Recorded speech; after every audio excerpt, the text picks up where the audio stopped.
Awan nga tayo, iti panagpukus kini Diyos Ama nga ni Hesus Kristo kat maitatrato nga parihas na nga Diyos. Kuna iti Ten Commandments, first pa lang, kat kuna niya po ni Diyos, ni Diyos Ama. Hanggang magdayday iti sabali nga didisyan.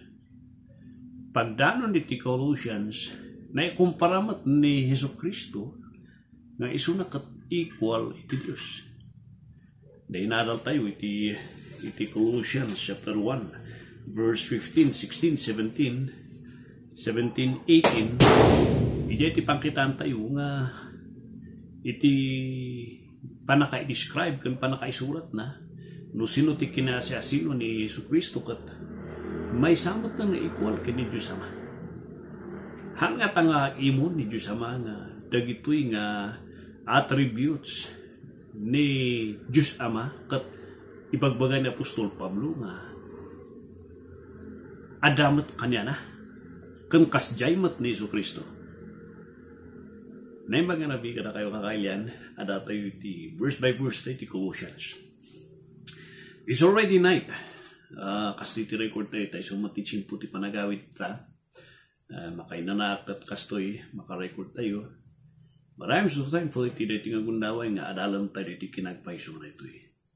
Kung nagpaiso. Nagalutisik tayo iti dati nga panahon nga handa nga agpasapok. Handa nga pati yun. Isarwada. Ito prada iti nga sursuro iti kinadiyos ni Hesus Kristo.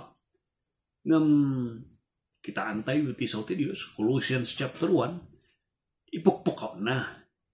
Itagtagay na iti kinadiyos ni Hesus Kristo nga noon niya ti adakan ni Diyos Ama, adakan niya na. Han nga tanga basol, da iti nga mararamid tayo, han nga tanga basol isang wanan iti Diyos, nga subra nga itagtagay tayo ni Hesus Kristo kasla ka ni Diyos Ama, nga parehas ta. Iti Colossians chapter 1 verse 19, hanyo siguro nasisiputan na ito eh.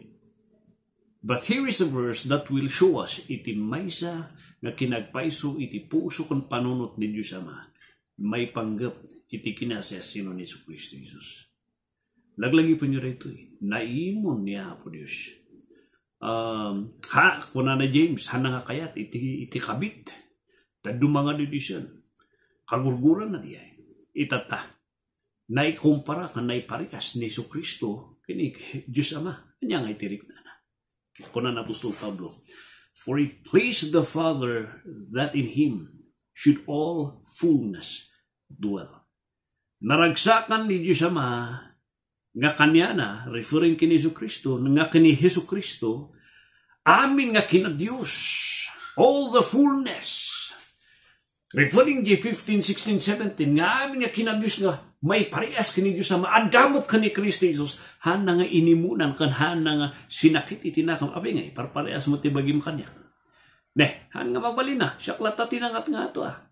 Kuna itisaw ti Diyos, naragsakan ni Diyos Ama, nga adakan niya na, amin iti kina Diyos, nga kaslamat lang adakan niya na. Nanganuan niya ti adakan ni Diyos Ama, isumat lang adakan ni Hesus Kristo, hana nga inimunan diay, hana nga inukusan diay, tadiay ti kinagpaiso ni Hesus Kristo kat equal kanya na. Dayta iti misteryo di Old Testament, nga naiparwar ti New Testament. Nga ada iti Diyos, nga agparpariyas. Sa bali nga persona na magparpariyas da iti panakabalin, parpariyas da no niya ti ada ti maysa, damot iti maysa. Dayta iti maysa nga misteryo nga haan nga matilmo-tilmon tinagado nga tao. But that is written na isurat dayta iti Biblia. Dayta ti sao ti Diyos. Dayta ti kapanutan kan rikna ni Diyos Ama. Han na nga inukusan, han na nga inimunan, han nga nag-ibanay baga mali at ararami din nyo. Dapat siyak lang. For what reason nga narami na di ay gapusta ni Jesus kat parehas kanya na. And that is, dayta iti maysa nga banag nga nailawlawag babaan dagiti adipan na. Dayta iti maysa nga banag nga pagyamanan tayo. Nga hanggem nga basol iti kaskastatoy nga panangitag-ay kini Jesu Kristo kasla kani Diyos Ama. tauray ni Diyos Ama.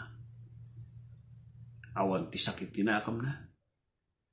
Hangan o findar ni Diyos Ama. Rather na ragsaka ni Suna. Tadijay ti kinagpaiso. Nga kanyada nga Diyos. May sa iti Diyos nga binuo ti talo nga persona nga agsasabali. Ngam tigalad kan ti kadaan iti kina Diyos. Kan attributes. Kan anya ti ada ti maysa kan panunot ti maysa kan rik na ti maysa. Naurnos kan na may maysada. Iso nga kunata yung nga na may maysada. Ta awan ti panagsisinubali da. Awan ti panagkikinuntrada. Naurnos da. Iti attributes ti kina Diyos da. Naurnos da ti rik na kan panunot. Awan ti nagkontrada. Iso nga kuna nga Diyos. May maysa nga Diyos. Nga binuo ti talo nga persona. Apay nga kunati nga may maysa. Gapus tano. Anya ti ada dyan maysa. Anya ti rik na ti maysa. Anya ti panunot ti maysa. Anya ti nakam ti maysa. Grabe ti urnos da. So ako natin nga, may maysa nga Diyos. Nga binuo ti talo. Nga naurnos. Man nakabalin. Kan. No, anya ti attributes ti maysa. Ada kanya da. God bless you, Kapsat. Sapay kuma. Tekan nyo iti patag. Dito nga ada. God bless you.